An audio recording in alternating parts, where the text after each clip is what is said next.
Hello everyone, চলে এসেছি নতুন একটা মিনি ব্লগ নিয়ে।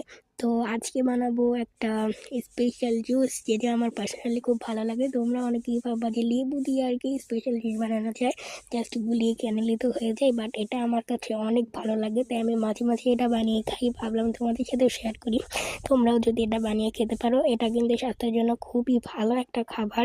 অনেক সময় আমরা কাজ করার পর ক্লান্ত হয়ে যাই, তখন কিন্তু এই জুস খাওয়াটা খুবই উপকারী স্বাস্থ্যের জন্য।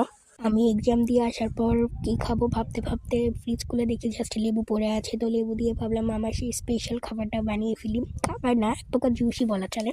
তো তারপরে আমি এটা বানিয়ে নিলাম জাস্ট সিম্পল।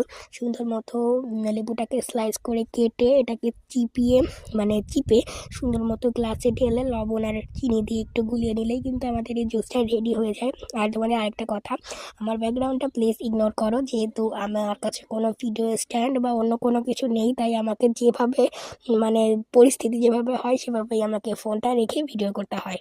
আমার বয়সী বা আমার চেয়ে ছোট যারা সোশ্যাল মিডিয়াতে কাজ করে তাদের কত ভিউ, তারা কত ভিউ পায়, তারা কত লাইক সাবস্ক্রাইব পায়, বাট আমার কি কপাল দেখো, আমি এতদিনও ভিডিও পোস্ট করে কোনো লাইক সাবস্ক্রাইব পাই না। তো তোমরা আমার পাশে থেকেও একটু, যাতে আমিও একটু এগোতে পারি তোমাদের ভালোবাসা ও দোয়ার কারণে। আর আরেকটা কথা, আমার এক্সাম চলছে, সবাই আমার জন্য দোয়া করো।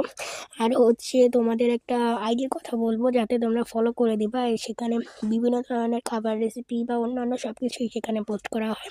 তো সেই আইডিটা হচ্ছে মিথিলা লাইফস্টাইল। তোমরা ফেসবুকে গিয়ে সেই আইডিটা ফলো করে দিতে পারো। কিন্তু সবার রিকোয়েস্ট রাখে, যদি তোমরা কমেন্টে তোমাদের পছন্দের খাবার তৈরি করে দিতে বলো, তাহলে কিন্তু সে তৈরি করে দিতে পারবে, কোনো সমস্যা নেই। তোমরা প্লিজ মিথিলা লাইফস্টাইল ফেসবুক আইডিটা ফলো করে নিও, ওকে? তো তোমাদের আগামী ভিডিওতে আমি সেই পেজটা একবার দেখিয়ে দিব। তো এখন আমার কাছে কোনো দেখানোর কোনো স্কোপ ছিল না। আইডি তোমাদের সামনে উপস্থাপন করতে গেলে বিভিন্ন এডিট করে পোস্ট করতে হয়, আর আমি এটা হচ্ছে যখন বানাইছি, বানানোর পরেই আমি একদম তোমার জুসটা খেতে খেতেই আমি ভিডিওটা পোস্ট করছি, ঠিক আছে? আর পাশে যে ছিল উনি আমার নানা, প্লিজ ওনাকে ইগনোর করো, ঠিক আছে? তোমরা কিন্তু এই খাবারটা অবশ্যই ট্রাই করে দেখতে পারো, এটা কিন্তু খুবই ভালো লাগে। তো তোমাদের কাছে কেমন লাগবে সেটা তুমি বলতে পারছি না, তুমি ভালো লাগলে আমাকে কমেন্ট করে জানিও। যখনই ভিডিও বানাই আমি ট্রাই করি তখনই ভিডিওটা আপলোড করে দিতে, কারণ আমার তো তেমন কোনো চাপ থাকে না, জাস্ট পড়ালেখা আর ইউটিউবে জানি। কয়েকদিন ধরে আমি জাস্ট শুরু করলাম, দেখলাম সবাই ইউটিউব চ্যানেল খুলেছে, তো আমি বাদ থাকি কেন? তো আমি ইউটিউব চ্যানেলটা শুরু করলাম, ঠিক আছে? তো আমি যখন ভিডিও করি তখনই আমি পোস্ট করে দেওয়ার আপ্রাণ চেষ্টা করি। তো আমি আগে দুটো ব্লগ পোস্ট করছি, বার্থডে ব্লগ আমার ভাইয়ের।